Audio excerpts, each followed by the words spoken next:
We do continue following that breaking news. New here at 5:30, Dr. Robert Avos, the head of the Palm Beach County School District, says he is resigning from his position as superintendent of Palm Beach County Schools effective June 12th. He says he will take a job in the private sector now, saying it is in the best interests of his family.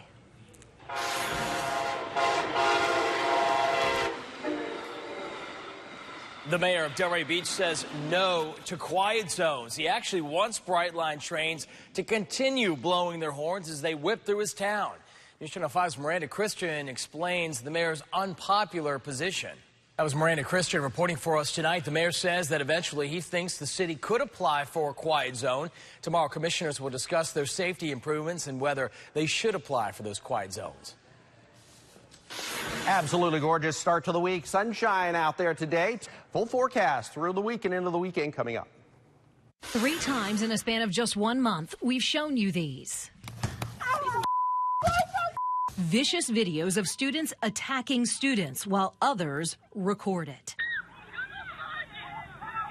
It's happening all across our area, from Stewart to Wellington to Boca Raton. Just last week, we told you about a Port St. Lucie girl who wanted to kill herself because of bullying. The numbers are truly staggering. As many as 1 in 4 students between 6th and 12th grade are victims of bullying. Most of them never say a word about it. But the push is on tonight by a local filmmaker to change that. News Channel 5's Jason Hackett joining us with that story. Jason? Yeah, Shannon, Elsie Walker's latest film is based on the real story of Amy Joyner, a Delaware teen who was bullied to death back in 2016. He brought that film directly to students today, urging them to speak up about bullying. Jason Hackett, WPTV News Channel 5.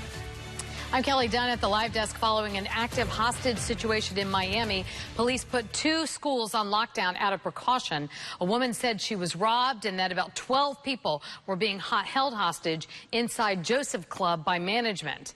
Miami Beach PD tweet says that the SWAT team has breached the door of the building and a negotiation team is working to make contact with those inside. Jay? Kelly, thank you. Right now, the FBI is investigating 3 bank robberies that happened Friday. On your screen right now are pictures of all 3 suspects.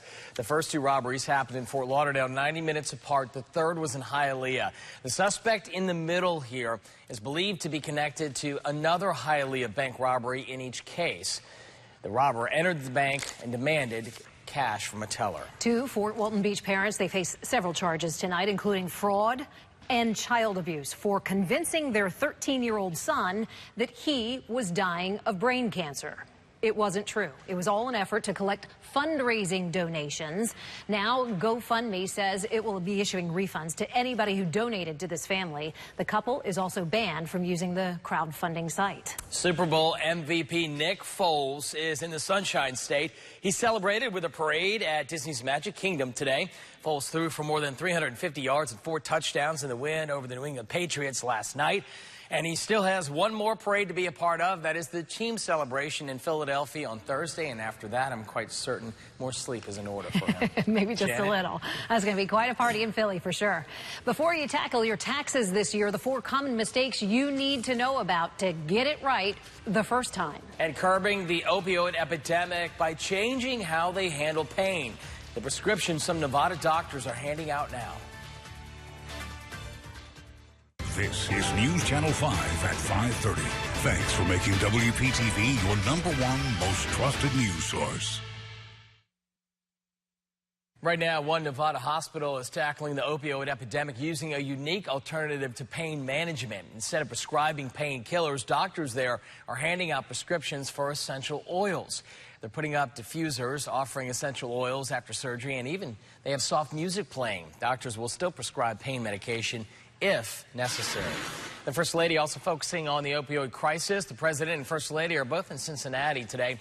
While the President focused on the economy, Melania Trump visited a children's hospital for a briefing on the opioid crisis, listening in with teenage girls. Small mistakes can have huge consequences when you make them on your tax return. Your refund could be delayed, or you may end up even being audited. The 4 most common tax return mistakes are wrongful Social Security numbers, wrong filing status, misspelled names, and just entering wrong numbers in general. Now you know, so you can be sure to double check, even triple check, so we get it all right.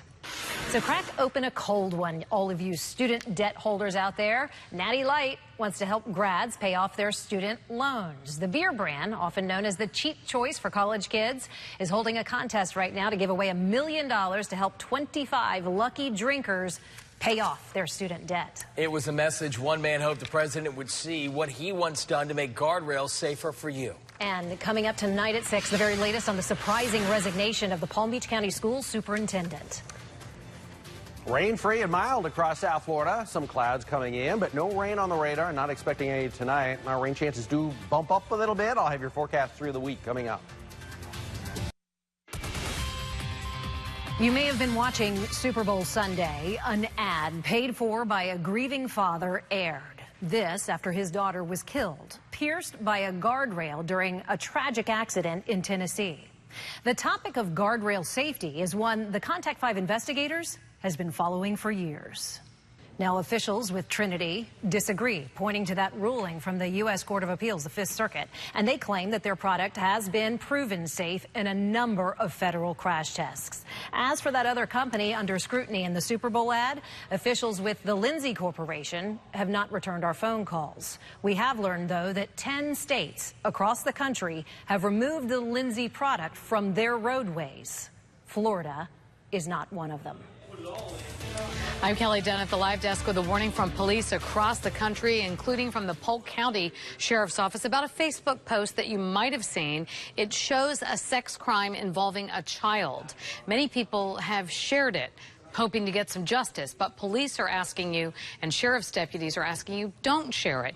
It just re-victimizes the victim and could lead to felony charges for you. Instead, they simply ask you report it to the authorities. Jay. Kelly, thank you. Right now, Governor Rick Scott is in Puerto Rico addressing recovery efforts on that island. He tweeted these photos earlier today. He met with the governor of Puerto Rico, emergency management officials, and utility line workers from Florida. One of the highest-ranking members of President Donald Trump's White House plans to stop in the Sunshine State later this week. On Wednesday, Attorney General Jeff Sessions will visit Tampa to discuss ongoing efforts to fight drug trafficking and end the opioid crisis. It is billed as the world's most powerful rocket, and tomorrow the highly anticipated Falcon Heavy rocket will be blasting off from Cape Canaveral. It's been 7 years in the making for SpaceX. Launch is set for around 1:30. On board this rocket, SpaceX founder Elon Musk's Red Roadster. He posted a photo of it on Instagram showing a dummy in the driver's seat. If the launch is successful, the car will pass by Mars. Tickets have been going for weeks right now. It's a hot show, and the weather, of course, is the big factor. Steve, what's it going to look like tomorrow? It looks pretty good, actually. We should be able to see it here in South Florida, too. Great outdoor weather right into the weekend. Steve, thank you. If you are watching us by cable or through a satellite TV box, there's a warning for you. We'll show you so you don't waste your money. Plus, tonight, we're seeing for the first time what a neighbor and a deputy did when they were confronted with a face-biting killer.